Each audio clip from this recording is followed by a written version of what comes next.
ఇక గచ్చిబౌలిలో భారీగా గంజాయిని పోలీసులు పట్టుకున్నారు. శ్రీరామ్ నగర్ లో కోలివింగ్ పీజీ హాస్టల్లో గంజాయిని విక్రయిస్తున్న విద్యార్థులను పోలీసులు అదుపులోకి తీసుకున్నారు. వారిపై కేసు నమోదు చేసి దర్యాప్తు చేస్తున్నారు.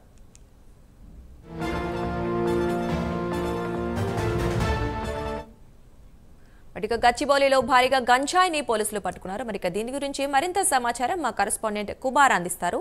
కుమార్, చెప్పండి, గంజాయిని విద్యార్థులు విక్రయిస్తున్నారు అంటున్నారు. మరి ఎంతమంది అక్కడ విద్యార్థులు విక్రయిస్తున్నారు? ఎంత గంజాయిని పట్టుకున్నారు పోలీసులు? Thank you Durga. ఏదైతే గచ్చిబౌలిలో మరొకసారి గంజాయి కలకలం రేసింది. గచ్చిబౌలిలోని భారీ గంజాయి కూడా పట్టుకోవడం జరిగింది. గచ్చిబౌలి పిఎస్ పరిధిలోని శ్రీరామ్ నగర్ లోని లివింగ్ పీజీ హాస్టల్లో అయితే ఈ గంజాయి దొరికినట్లయితే ప్రస్తుతం మనకు తాజాగా సమాచారం అవుతుంది.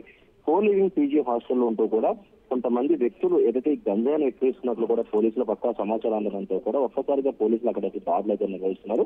గంజాయి విక్రయిస్తున్న విద్యార్థులను అయితే ప్రస్తుతం పోలీసులు అయితే అదుపులోకి అయితే తీసుకున్నారు. ముఖ్యంగా ఏదైతే ఇటు పీజీ అంటే కో లివింగ్ సంబంధించిన ఈ పీజీ హాస్టల్లోని ఏదైతే ఈ గంజాయి విక్రయిస్తున్నట్లయితే పోలీసులు అయితే గుర్తించారు. ఈ నేపథ్యంలోనే పక్కా సమాచారంతో పోలీసులు అక్కడైతే దాడులు అయితే నిర్వహించారు. ఈ దాడిలో కొంతమంది అక్కడ ఎవరైతే ఈ పీజీలో నివసిస్తున్నారో వాళ్ళు ఈ గంజాయి సరఫరా చేస్తున్నట్లయితే తెలుస్తుంది.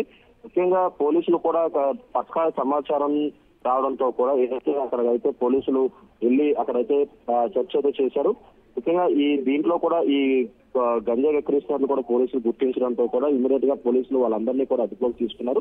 అలాగే మరొక పక్క ఈ గంజాయి ఎక్కడి నుంచి తీసుకొచ్చారు, ఎలా సరఫరా చేస్తున్నారు అనే దానిపై పోలీసులు అయితే విచారణ అయితే కొనసాగిస్తున్నారు. అందులో కొంతమంది వ్యక్తులు ఏదైతే చదువుతున్నట్లయితే తెలుస్తుంది. ఇందులో కొంతమంది వ్యక్తులు కూడా ఏదైతే జాబ్స్ కూడా చేస్తున్నట్లయితే తెలుస్తుంది. వీళ్ళందరూ కూడా ఒక్కసారిగా ఈ గంజాయితో కూడా విక్రయిస్తున్నట్లయితే తెలుస్తుంది.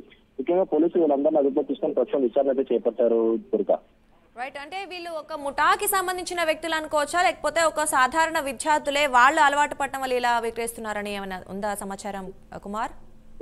దుర్గా, ముఖ్యంగా ఇందులో ఇది ఒక ముఠా అయితే కాదు. ఎందుకంటే ఈజీ మనీకి అలవాటు పడిన కొంతమంది విద్యార్థులు ఈ పీజీ హాస్టల్స్ లోని ఈ గంజాయి విక్రయిస్తూ బయట తెలియకుండా ఉంటుందంటూ కూడా వీళ్ళు ఒక పథకం అయితే రూపొందించుకున్నారు. పలు చోట్ల నుంచి గంజాయి తీసుకొచ్చి వీళ్ళు ఇక్కడ పీజీ హాస్టల్ నుంచి అయితే విక్రయిస్తున్నారు.